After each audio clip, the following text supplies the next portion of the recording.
Hapana, weka somewhere. Iko sawa, relax bro. Kwa nimeambiwa. Lipa huyu akushikilia.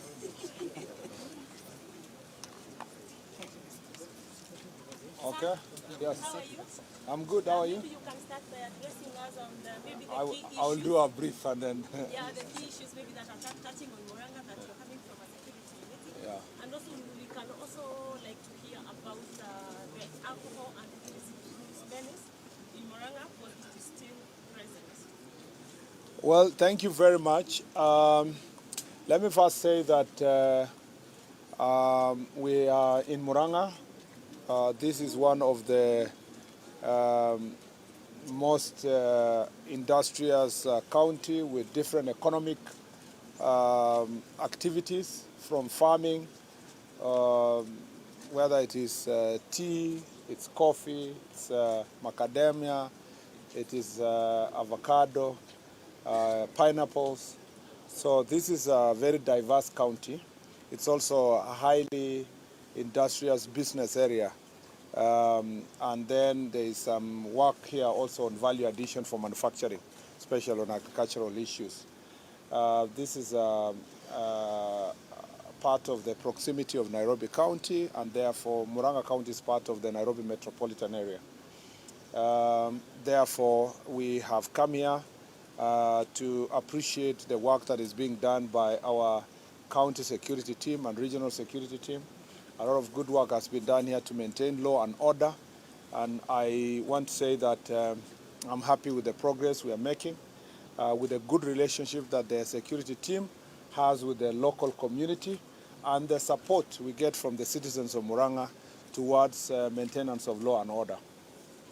From our security briefing meeting, I'm also happy that there is a lot of good work that has been done by community and the security sector to contain the issue of gangs in this Murang'a.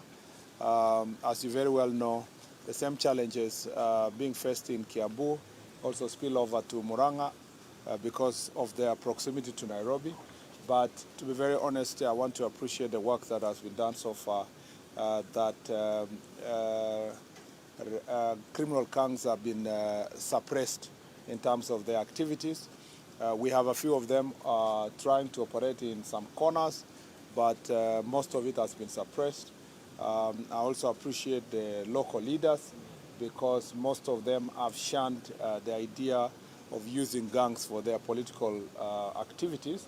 Just a very few of these political leaders are seen to be entertaining the idea of working with these gangs.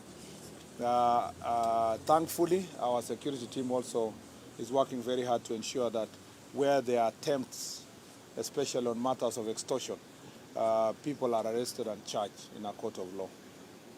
The challenge we face in Murang'a is alcohol and drug abuse.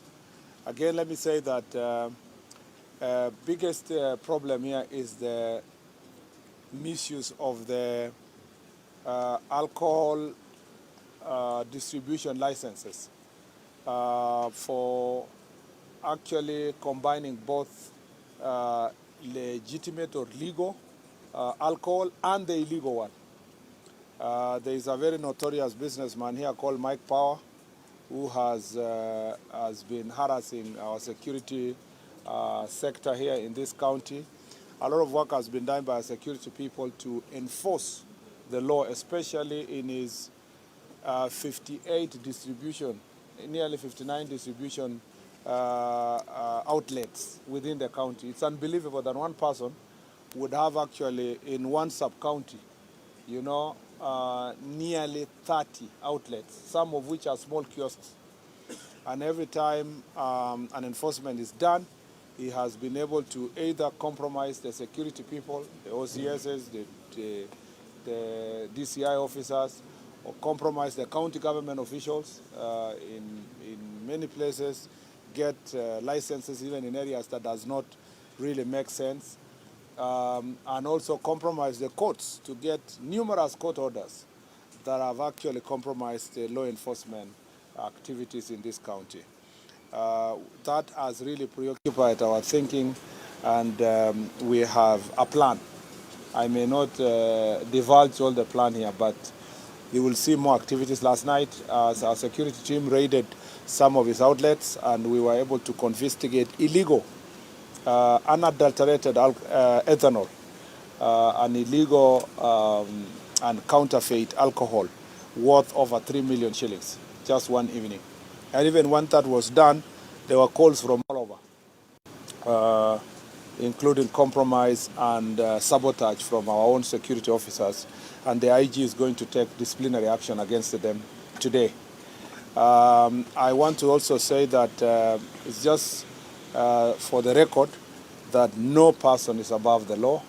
No one individual is going to take over a county just because he is misusing resources to buy and compromise people around. I want to appreciate the local leaders who have been very vocal against this particular individual and people of that nature. I'm aware that the county government has wanted to do various enforcements except for the court orders that they have faced, but we have many other ways. Part of the failure is these irrational court orders that he is surviving on perpetually. Some of them are interim court orders which are operating as if it is a final order. It's like a permanent injunction against the enforcement actions by the county government and our officers. Good news is that from a multi-agency perspective, there is violation of so many laws, including Anti-Counterfeit Act, KRA Act, Kenya Bureau of Standards Act, and therefore we shall be resuming our operations on an multi-agency framework. And I want to ask all the agencies involved to be more proactive. Officers who may be operating in this county and they are from the sister agencies, I will be asking the relevant cabinet secretaries and agencies to take legal action and administrative action against those officers, so that we have officers who will come here, work in a multi-agency form, work together with NACADA to make sure that we are enforcing the law, notwithstanding some of the orders that have been obtained against the county government. That is one individual, but he has greater persuasion in terms of that distribution. He almost is controlling between 20 and 30% of the distribution market of the adulterated ethanol and other kind of counterfeit alcohol, some of which are also substandard. If you understand the law, the difference between substandard, counterfeit, and so forth. Therefore, in the process, we are losing a lot of revenue, while these people are making lots of money by evading payment of taxes, and then the money they have made used to buy everybody around, all officers of government, courts, and other places. And that's why corruption is one of the most dangerous threats to our national security, and particularly to our fight against the alcohol abuse. But let me say this, sometimes we don't give credit to the agencies, government agencies, for what they have done. Remember that sometimes propagandists want to project that maybe Central Province and Murang'a, Nyeri are some of the worst hit counties when it comes to alcohol abuse and distribution of alcohol. I must say that that's not true. In fact, except Kiambu, with its proximity to Nairobi, none of the other Mount Kenya region counties comes close to top 10. As you very well know, Trans Nzoia is at the top, followed by Kakamega, followed by Nairobi, Kisumu. So Murang'a has even dropped further to be one of the to be the 17th county where illicit alcohol is being distributed, which is a very good sign of good collaboration between the citizens and the law enforcement agencies in terms of getting rid of illicit alcohol. And so we must commend citizens of this area, and we must also commend the security agencies. ask every county to work very hard to move towards number 47, not to the top 10. I'm happy also that throughout the process we've come from Jukwaa la Usalama. The work that is happening in Trans Nzoia, which was number 1, is extremely commendable. I look forward to, in 3 months, seeing a significant drop in Trans Nzoia County, Nakuru, where it's also among the top, and the other counties. And when I finally go to Kakamega, we are going to do also further assessment to see how best we can combat this menace. So for the comfort of the people of this region, including this county, you have made significant progress, both the leaders, the people, and the security agencies towards curbing this illicit brew. But if we deal with this individual and a few others, the other challenge we face is in some of the slums here. Slums here around Sabasaba area, problems around Kenol, and all the way to Thika also. Thika has some impact in terms of distribution of illicit alcohol here in the Murang'a County. We deal with those areas together with this one notorious individual. We are going to make great progress in terms of dealing with this alcohol. The third issue that we have is still land issues. It's more significant here, but a lot of work is being done by the Ministry of Lands.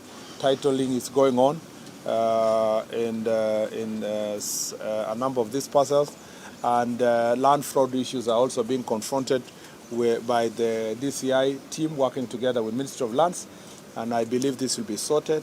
Theft is particularly around Kakuzi, and particularly in the Del Monte farm, has also become a problem for us, particularly where political leaders are inciting citizens to invade farms and steal in the name of historical land injustice. It must be known that the multinational companies Kakuzi and Del Monte are some of the top employers here, employing many people who have very low educational level and able to feed many families. And it's important for us as leaders and security team to work together to protect the investors who are in this Murang'a for the sake of the economy of this country and also employment of our young people. Other than that, the rest of the issues are manageable. We are happy to be in Murang'a, and we look forward to a great engagement in the Jukwaa la Usalama, and the resolutions that will come from there will help us to enhance, our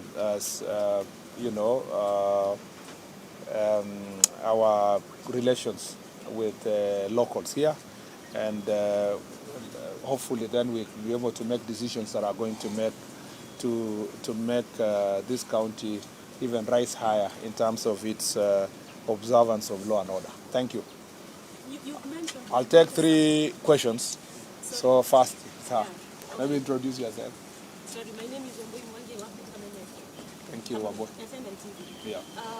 You've mentioned Del Monte, and there has been raising issues of insecurity. Yes. Del Monte. When these youths steal pineapples from Del Monte, some of the Del Monte guards kill them. Yeah. Maybe in terms of shooting. Recently, we reported an issue whereby a vehicle actually ran over a youth who was stealing pineapples from them. Maybe you can talk about it. The rest of the issues, like watu wamekuwa wakipigwa visu sana, but that has been contained. You know, we have been able to contain that. But this issue of Del Monte has never been addressed. Yes, that's why I was saying that both ways. We continue imploring our security agencies to make sure that during enforcement, they continue observing human rights and the rights of the citizens. But also we want to ask the public that there's no justification for stealing in the first place. So you can't say that, you can't, for example, say youth who are peacefully stealing pineapples should be protected. There's nothing like that. In the first place, people should not go there to steal. People just go there to work. Don't put the security agencies in a position where they will have to commit, maybe they will have to use excess force in terms of enforcement. Because then in the process, sometimes people are run over because the police guys or or enforcement guy is trying to run away from high-rate mob. You remember that one of our cars, or the security cars, was also burned in the process within the Del Monte. This issue should not be there. And that's why I'm saying I implore upon leaders, those elected, those pursuing positions, opinion leaders, let us not normalize theft. Let's not, part of the factors that determine investments in any country is the provision of security, and we must continue making Murang'a a safe place for investors to come and invest. And I request all of us to work together with the investors and appreciate the work they're doing, even as they employ many young people and feed families. If there are social issues, if there are land issues, those can be handled through legal means and through observance of law and order, not through illegal means, not using force either by citizens or law enforcement agencies. So let's not make it normal that it's okay to go and steal pineapples. That people are poor, people are jobless, so they're stealing, so to make a living. There's no justification for commission of any crime. If we were to justify every crime, then they will never have a country of law and order. Yes. My name is Wangari Juguna, and I write for People Daily. You've touched on the issue of the gangs, the criminal gangs, and some political leaders affiliating with them. There have been concerns of the comeback of the sects and in the central region. Concern of? The illegal sects. Yes. Coming back in the central region as approach the 2027. Probably you can tell us how you intend to address that. Okay. Yeah. No, just basically this use of political gangs. Don't even talk about. We've had these sects like Mungiki, MRC, Chingororo, Panga Boys, Baghdad Boys. Characters like Confirm in Nakuru and Angola Msumbiji and all those kind of things are some gangs and sects that have been in the country for many years. But you see what the new phenomenon is that it's not just even about, politicians are not building long-lasting gangs. That's not their idea. They are looking to take advantage of young people for short assignments, and you see as they do so, short assignments in the sense that the assignment is not positive. They want to organize a rally, they look for young people, pay them, they want to organize what we call in the name of demonstrations, they cause chaos, vandalism, just to make a statement. In the process, they embolden, these older sects or new ones.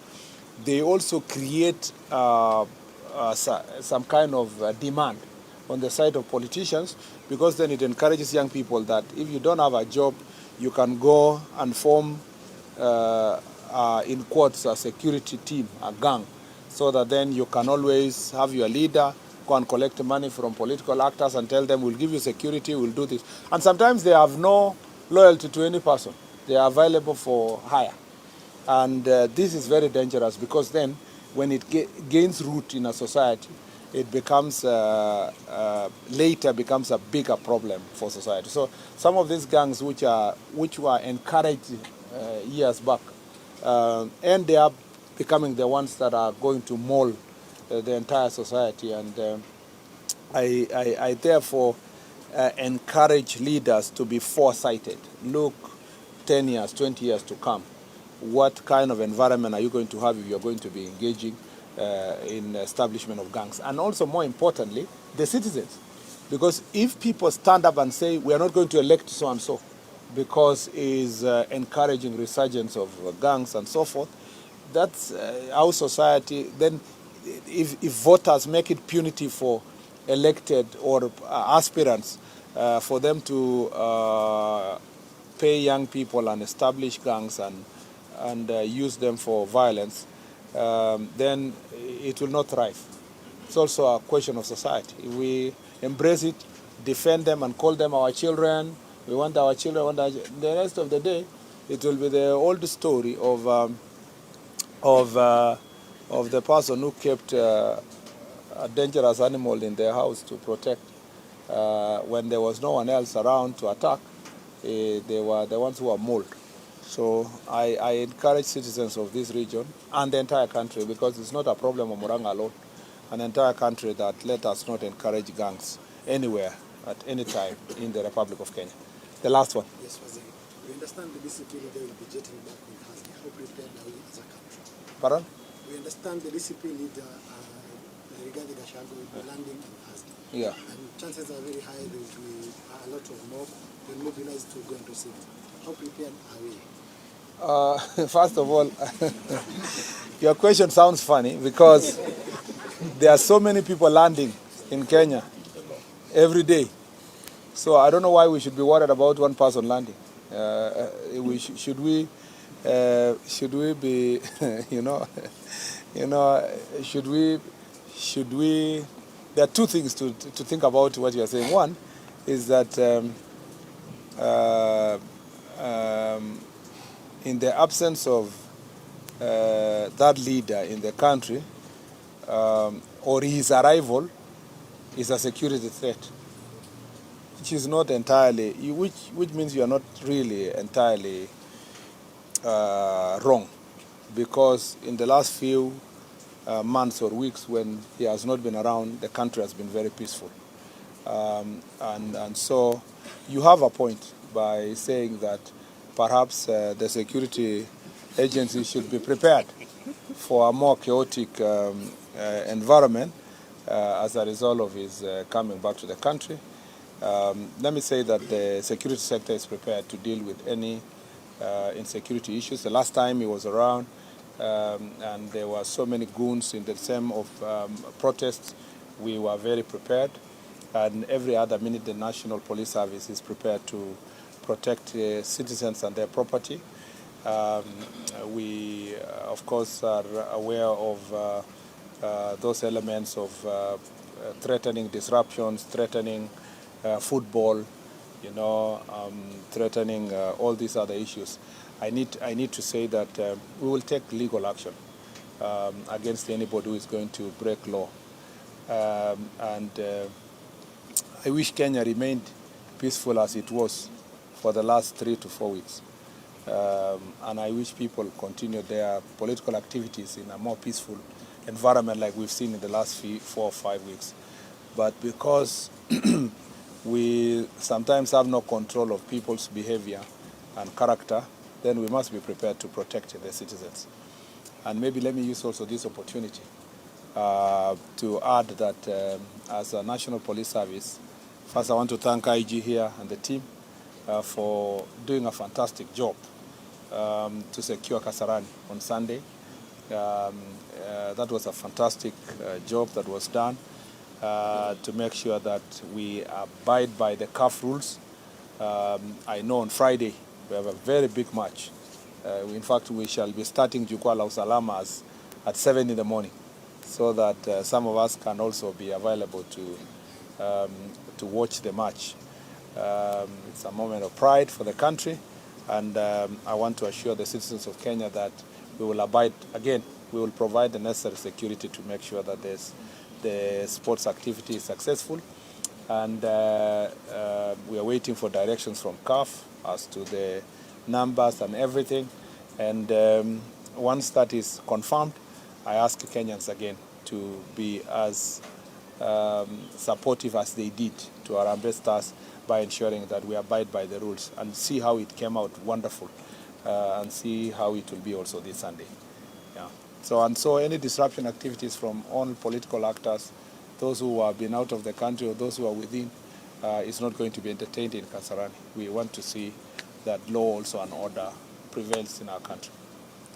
Okay? Asante sana. Thank you. Thank you very much.